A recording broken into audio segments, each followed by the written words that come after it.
morning. So, my name is Klug, as you can see. I am a musician. I work as a media artist. And I also teach at the Frank Moore Institute at the Department of Interactive Media and Environment. So that's a part of Minerva, and we deal with the connection of art and computer. Okay, let's see if this thing works. Yeah. When I was a kid, I was inspired and actually puzzled by the wild sounds of the records of my father. He had this 60s and 70s records, and I wondered how were these sounds made. And on one of the sleeves I found on the list of instruments the word recorder. And I thought, recorder? I mean, I played the recorder since I was a small kid. As you can see here on the Christmas photo of '78. There's my sister from Hamburg, hello uncle, by the way. So the recorder, I didn't know the English word for it. I always called it Blockflöte in German. But I had, though, a Kassettenrekorder. So I thought, this must be a tape recorder actually on the record. So I tried to experiment with my tape recorder and see if I can get some wild sounds, and I managed to get some wild sounds. They were totally different than those on the record, of course, but in a way it was funny because this combination of sound and technology stayed with me throughout my musical career. And who knows, maybe it was just a bit influenced by this misunderstanding on the meaning of the word recorder. So this for me is an inspiring misunderstanding. Of course, there's also uninspiring misunderstandings with all kinds of trouble, and yeah, I don't talk about those. The inspiring misunderstanding is something that lets you do something that you didn't plan in the first place. It takes you to another step or another location or experiment. Talking about, hey, come on.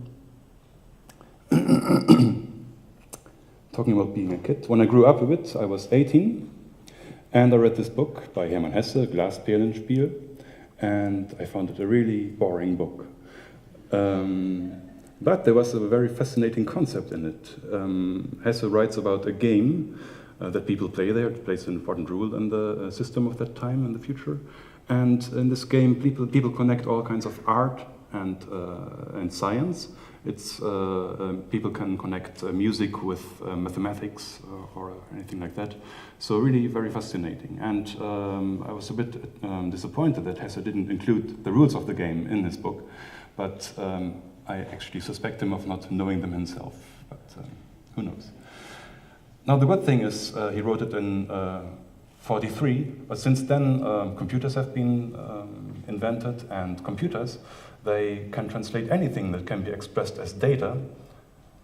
They can translate that and combine it with anything that can be made out of data. So you can make images or sounds out of data.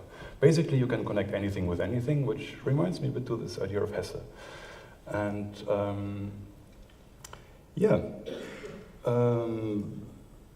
this programming of this connection is a kind of hobby of mine, or more of an addiction. It's like this, you can hook up music to movement, anything. So I try to do that as much as possible. I use it for example, visuals in theater productions. I use it for custom audio effects in solo performances. And sometimes, actually for the first time, I also use it as presentation software today. Okay.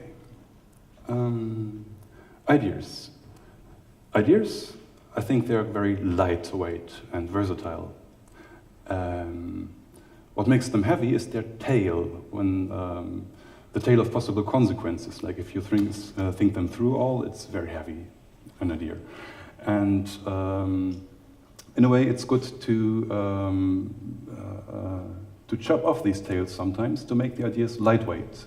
Because I mean, if you weave the tails together, then you have something like a composition. But I like to work more in improvised context, like on stage, but also in terms of programming. So I show you an example of improvising in programming. First, let me introduce this instrument here. It's a theremin, and I just show you how it works.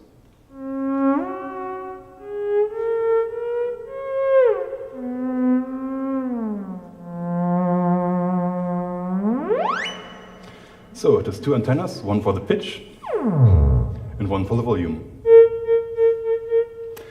And I was playing it and thought, wouldn't it be cool if you just converted these two things, which are sensors, to data so my computer understands it?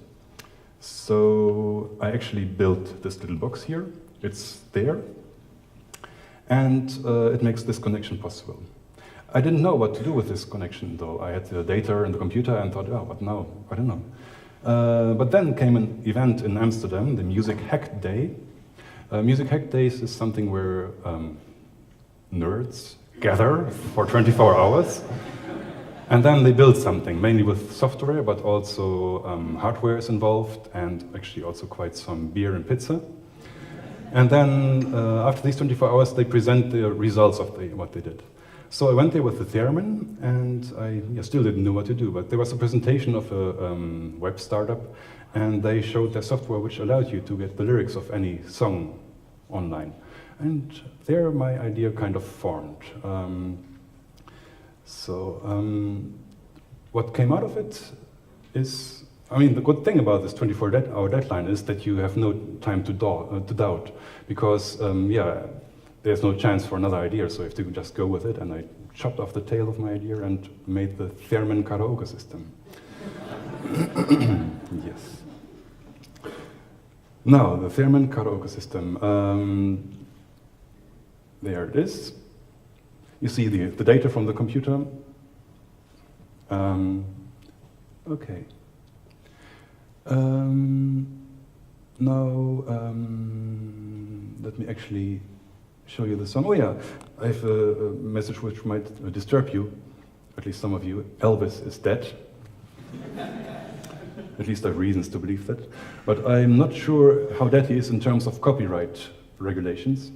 So I would like to demonstrate the song Love Me Tender with this system, but maybe I don't know about Elvis. So instead I use something which might sound very familiar to you, but it has a different text. Anyway, it's called Orally. Maybe, oh yeah, the line over there comes in the end, but let's see. Let's see if it works. I mean, it always surprises myself. If it does. Wait.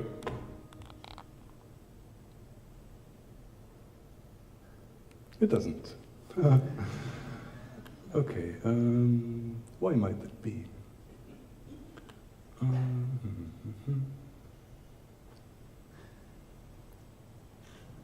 Yeah, that's the funny thing with these little prototypes. I can actually show you how it looks on my side. It looks like this.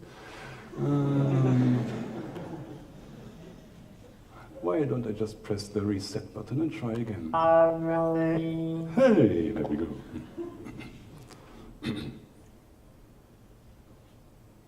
Let me just... Run a blackbird in the spring on the willow tree, Saturday in the rock, I heard him singing I really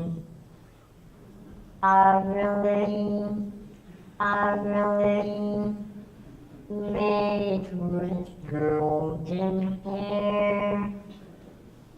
Sunshine came along with me, and swallows in the air. Yeah.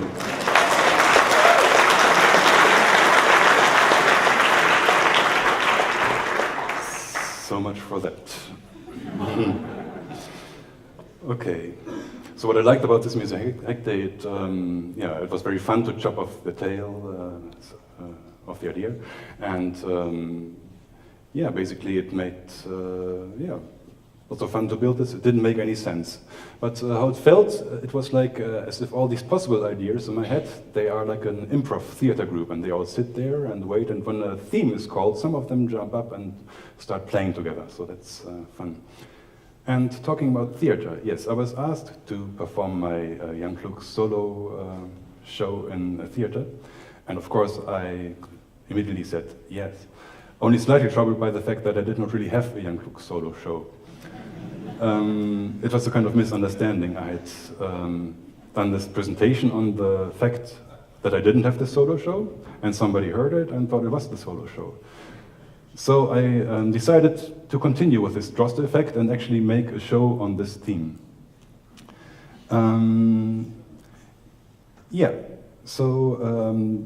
The good thing is I had absolute freedom. I could do anything on stage that I wanted, and as soon as the event approached, of course, I had to figure out what I actually wanted. So at this moment, it's always good when actually ideas pop up, and so I started to brainstorm. I thought, okay, what will be my situation on stage? What is my role? What is the role of the audience? What do they expect from me? What can I do with them? And to explain a bit how this process went, I tried to reconstruct this internal discussion that my voices had. So one of the voices said, yeah, it's the voice that always sticks to the cliches, but it says, yeah, when you're on stage, you can play with the audience. And then a more cynical voice said, yeah, you can also play an audience away. And then the third voice, the voice of the nerd, didn't really listen up to then, but the word play triggered something, so he said, yeah, play, we can do a kind of breakout or pong or so. And actually, yeah, that was the connection of the ideas. That's what I thought I would do. And then the only thing, of course, is I had to program it. And yeah, I kind of tried. And I will show you, actually. It's a game. The game is called Patter. Patter doesn't mean pataphysics, which is something that I like very much, but in this case, it just means play away the TED audience. And I'm also, again, very curious if it works. This is you. Maybe you can wave a bit somewhere in the middle. At least it's the middle part of you, so sorry for those that don't play. And, well, let me press two buttons here. One button, and now you're fixed. That's good. Okay, there's the ball, and I will actually try to play your way. I have this data of the antenna anyway in the computer, so I used that as a controller. And I try to put on the theremin also the sound to make it musical as an extra challenge, and then we see what happens.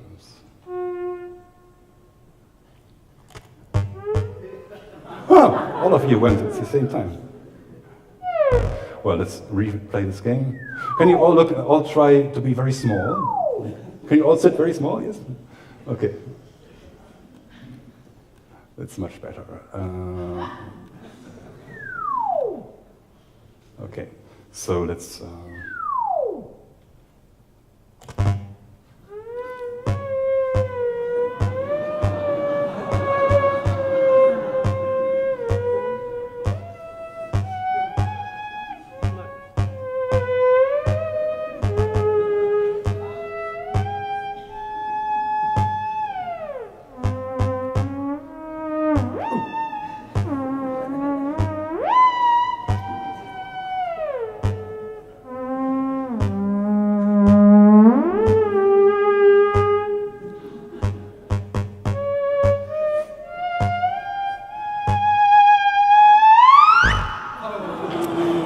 Well, you see, I